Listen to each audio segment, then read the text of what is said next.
Господин Вазов, заповядайте в нашия прекрасен град Пловдив, като почетен гражданин на Пловдив.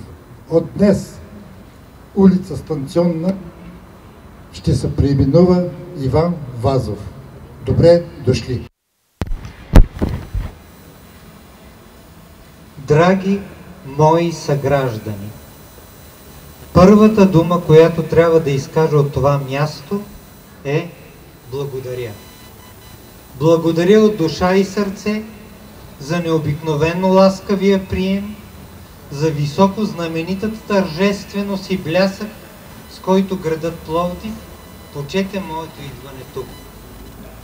Аз съм покъртен от дълбочините на душата си.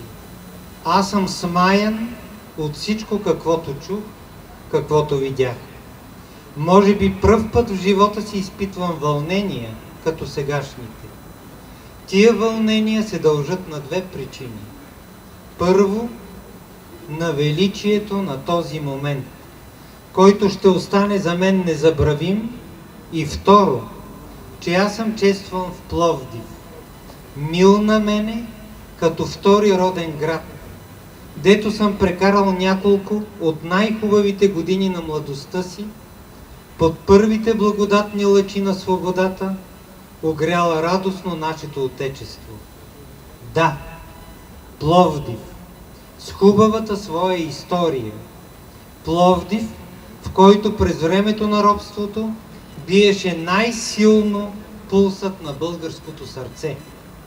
Огнището на светлината, което изпрати пожарна искра по всички краища на България, който пръв издигна знамето на борба за черковна независимост и роди славен сон деятели по народното възраждане.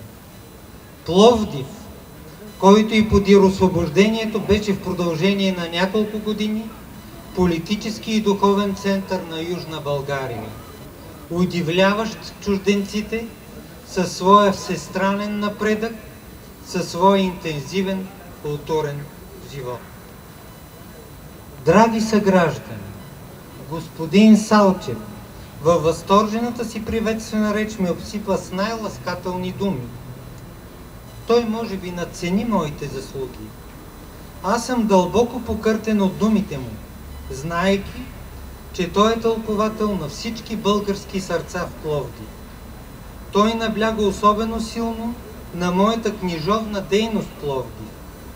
Да, такава беше тя. И чини ми се, че той е духовен подем. Най-много, ако не всецяло, се дължи именно на Пловдив, на неговото просветно общество, което ме съгряваше със своята отзивчивост и съчувствие, на пловдивската великолепна природа, която ме въодушевяваше, на пловдивското синьо небе и на пловдивския въздух. Ето защо аз се чувствам щастлив в този мой втори роден град, дето получих най-чистите си вдъхновения, дето моята муза крепна и моят дух се укрели. Ето защо всичко ми е родно и мило тука. И тия горди хълмове, и тия скали, и тая Марица, напяваща шума на легендите на старата българска слава. Драги съграждани, много години има откак аз не съм жител на Пловдив, но аз винаги и далеко от него с трепет съм произнасял името му. Най-светли спомени от младостта ми неразривно свързват душата ми и сърцето ми с него. Днешното ми идване не е просто разходка, не е приятно гостуване, озарено от вашата любов и почит, а едно благочестиво поклонение на град роден, скъп, мил, архинационален, архибългарски и вечно български.